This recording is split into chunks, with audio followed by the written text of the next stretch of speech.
श्रापित योग मेरे पास अगर 100 कुंडली आते हैं तो समझ लीजिए कि 10-5 कुंडली तो श्रापित योग वाले होते ही हैं। ठीक है, तो इसके लिए श्रापित योग को लेकर डरने का कोई खास आवश्यकता है नहीं। ठीक है, लेकिन श्रापित योग एस्ट्रोलॉजी जगत का सबसे बड़ा दुर्योग में गिना जाता है। ठीक है, और लेकिन ये योग आदमी को अमीर तो बहुत बनाता है, लेकिन कभी कभार व्यक्ति के जीवन में ऐसा पेचीदा कंडीशन को ले आता है जहाँ व्यक्ति मतलब बहुत कष्ट भी पाता है। ठीक है, और जिंदगी में एक प्रकार का स्ट्रगल जिसको बोलते हैं, वो स्ट्रगल कहीं ना कहीं उसके ज़िंदगी में आता है। और लग्न में हो जाए तो बड़ा सारा बीमारी देता है, और परिवार में आ जाए तो परिवार से विच्छेद कर देता है। छोटा भाई बहन के घर में होता है तो छोटा भाई बहन को होने नहीं देता है। चतुर्थ में होता है तो माँ का बीमारी कर देता है। पंचम में होता है तो संतान बाधा कर देता है, और बड़े बड़े बड़े भारी पनौती लगा देता है। छठा में हो तो अच्छा है, सप्तम में होने से शादी में बर्बादी, डबल मैरिज करवा देता है। तो मतलब हर जगह में श्रापित योग को बहुत अच्छा नहीं कहा गया। और मैं भी जितने व्यक्ति के कुंडली में श्रापित योग देखा हूँ, अमीर देखा हूँ जरूर, लेकिन लाइफ में कहीं ना कहीं उनका प्रॉब्लम रहेगा, स्ट्रगल रहेगा, अकेलेपन रहेगा। अगर कोई भी चीज़ ज़िंदगी में आता है तो इतना जल्दी सॉल्व नहीं होता है, और अगर इनके ज़िंदगी में किसी भी प्रकार का बाधा विघ्न आ जाता है तो सॉर्ट आउट करना भी इतना आसान नहीं होता है। श्रापित योग बिना कुंडली और श्रापित योग वाला कुंडली दोनों में अगर किसी का पूजा पाठ भी कराते हैं हम लोग, तो श्रापित योग होने से एक बार में होता नहीं है, 2 बार 3 बार 4 बार करना पड़ जाता है। किसी का बहुत अच्छे घर में है तो बहुत अच्छा फ़ायदा मिलता है। अगर बुरा घर में है, अष्टम घर में है, तो मतलब सोचिए एक लड़की का अष्टम में है, वो मेरा स्टूडेंट है, बेंगलोर में रहती है। मतलब एक बार अष्टम में है तो उसका ब्लीडिंग होने लगा, लड़की है, तो 8 महीना 9 महीना तक ठीक नहीं होता है। एक का और था अष्टम में प्रोस्टेट का, वो मुंह में बोलना नहीं चाहता हूँ, ऐसा बीमारी लेके दे देता है। ठीक है, तो और ज़्यादातर श्रापित को ज़्यादातर रोग में और अकेलेपन में और डिले में, लाइफ में हर चीज़ में डिले होना। 100 आदमी का अगर मैं काम करता हूँ हो जाता है तो श्रापित योग होगा ना, तो नेचुरल बात है कि उनका लेट होता है, या उनके ज़िंदगी का मैटर इतना जल्दी सहज नहीं, मतलब सफल समाधान नहीं हो पाता है। ठीक है, यही है। इसके बदले ऐसा कुछ नहीं है कि श्रापित योग में बच्चा जन्म हो गया या श्रापित योग का कुंडली है तो जिंदा मतलब प्रॉब्लम में बहुत ज़्यादा प्रॉब्लम होगा, ऐसा नहीं है। लेकिन इंटरनल लेवल पे एक एनर्जी, नेगेटिव एनर्जी किसी ना किसी एक भाव में बहुत ज़्यादा हैवीली स्टॉक होता है। अभी आकाश में देखो शनि राहु श्रापित में पड़े हुए हैं, तो पूरा विश्व भर का स्थिति क्या चल रहा है। ठीक है, बड़ा बड़ा भयंकर चल रहा है। और इधर आप देख लो 90 में श्रापित हुआ था, तो उसमें जितने सारे कश्मीरी पंडित हैं उनको बेघर होना पड़ा। अभी श्रापित योग चल रहा है तो बंगाल में देख लो हिंदू सब पलायन कर रहे हैं। तो ये अगर ये किसी का कुंडली में अगर ये अच्छा हो, या आकाश में ऐसे कंडीशन बन रहा हो, आर्थिक लेवल पे देखो सडन डाउनफॉल आ रहा है, इंटरनेशनल आर्थिक लेवल देखो और नेशनल आर्थिक लेवल देखो, और ट्रंप चाचा देखो कैसा बिहेव कर रहा है। एक राष्ट्रपति को थोड़ी ऐसा अच्छा लगता है। तो जो जैसे बात कर रहा है, देख लो कोई नेता बोल रहा है कि हम ताड़ देंगे, मोड़ देंगे, उखाड़ देंगे। यही ज़िंदगी में रहता है कि एक साउंडनेस नहीं रहता है, और जिसका श्रापित रहता है उसको एक बार समझाने से समझता नहीं है। उसको ज़िंदगी में हमेशा एक डाउट लगा रहता है कि होगा कि नहीं, एक नेगेटिविटी मन, आंतरिक मन में बहुत ज़्यादा रहता है। और दूसरा डिसिसिव नहीं हो पाते, डिसीजन नहीं पाते कि ये करें कि ये करें कि ये करें कि ये करें। मतलब एक प्रकार का सेल्फ डाउट और self determination and self confidence में कमी होना। और सबसे बड़ा क्या होता है, ब्रीदिंग डिसऑर्डर, या जिसको बोलते हैं मेंटल अनस्टेबिलिटी। और उससे ऊपर का जो सबसे बड़ा समस्या रहता है, उद्वेग होना। मतलब उद्विग्नता, मानसिक उद्विग्नता का सामना करना पड़ता है।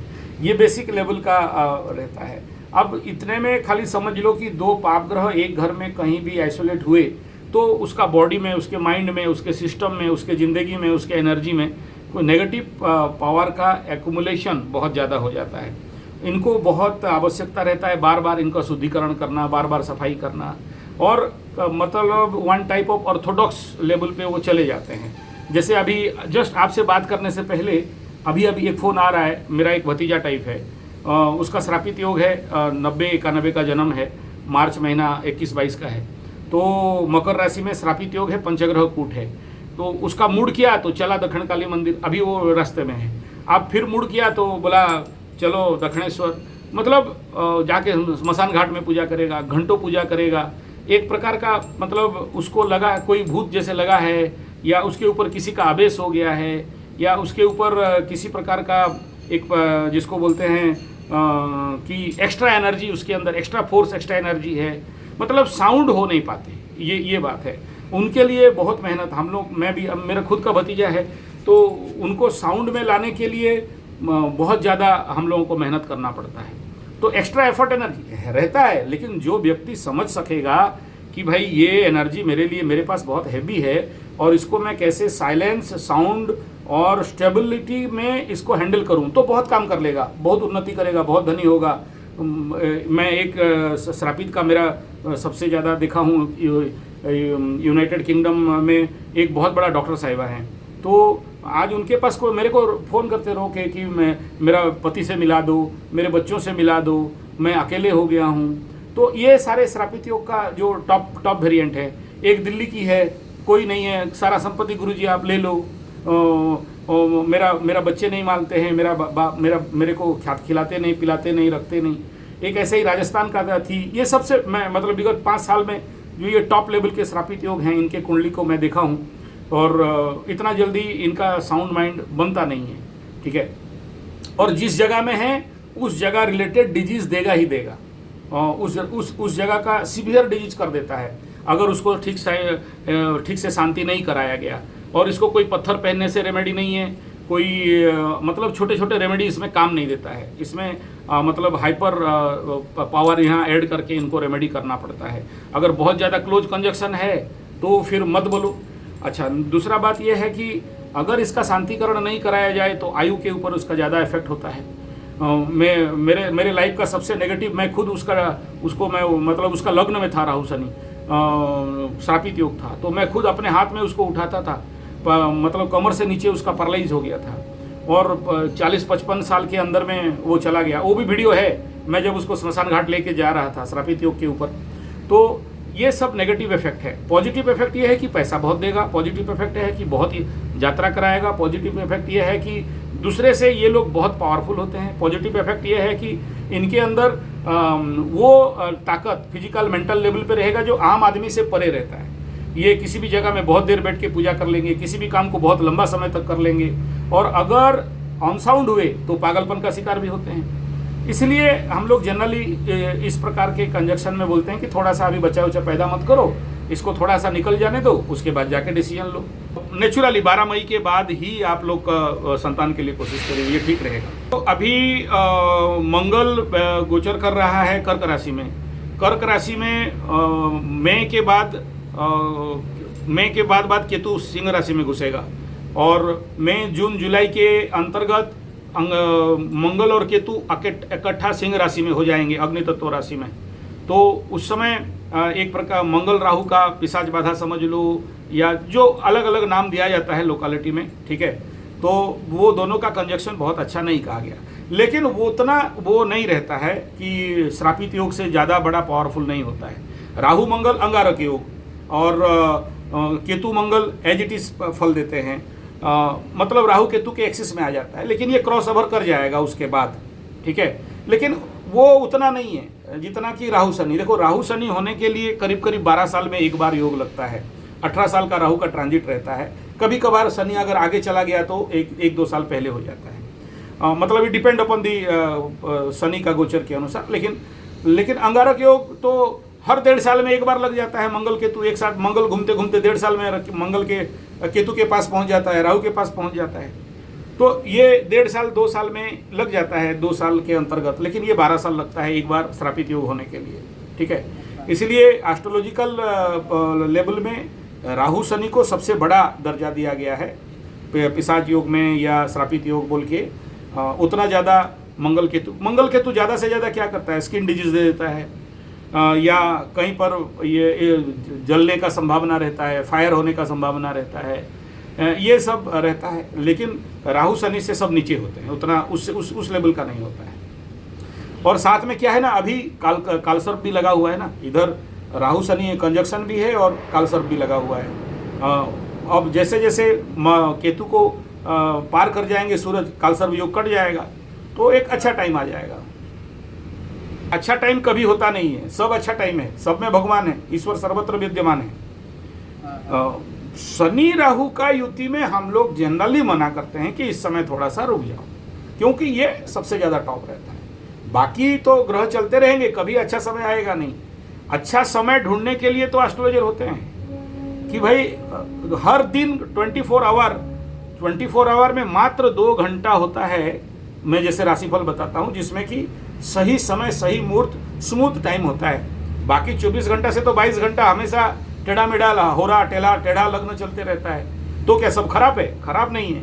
आपको उसको कैसे यूटिलाइज करना है, आपको कितना नॉलेज है एस्ट्रोलॉजी का, तभी हर एक चीज़ का हर एक प्रकार का काम है।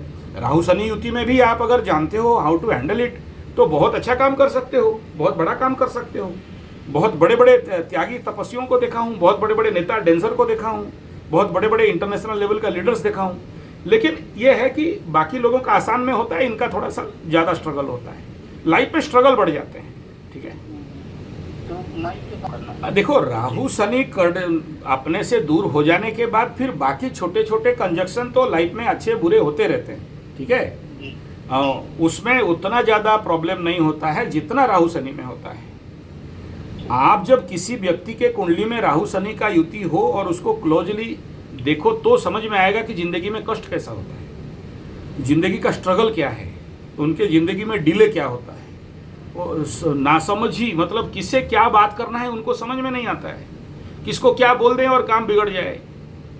किसी का अगर दशम एकादश में है तो चलो चल भी जाता है, अच्छा हो जाता है, 6 और 3 में हो जाए तो भी चल जाता है, लेकिन बाकी किसी कंजक्शन में तो अच्छा नहीं होता है, बहुत प्रॉब्लम होता है लाइफ में। ठीक है ना, तो उसके बाद फिर चलते रहेगा तो क्या ज़िंदगी भर इंतजार करके रहोगे कब अच्छा समय आएगा, कब समंदर का पानी शांत होगा तो घुस के नहाएंगे? ऐसा नहीं होता, अप एंड डाउन लगा रहता है हमेशा। आप अगर अच्छे संतान चाहते हो तो थोड़ा सा या तो गायत्री शक्तिपीठ आपके पास हो तो चले जाओ, या तो आर्य समाज मंदिर, वहाँ पर एक संस्कार पद्धति पुस्तक मिलेगा। गायत्री शक्तिपीठ में तो गर्भधान संस्कार भी बता देते हैं, करवा देते हैं। एक हवन होता है संतान उत्पन्न करने से पहले, गर्भधान संस्कार। ठीक है, और नेट में भी देख सकते हो अगर मिल जाएगा, कोई बहुत बड़ा चीज़ नहीं होता है, सामान्य चीज़ है। गर्भधान संस्कार करके फिर आप संतान का प्लानिंग कर सकते हो। ठीक है।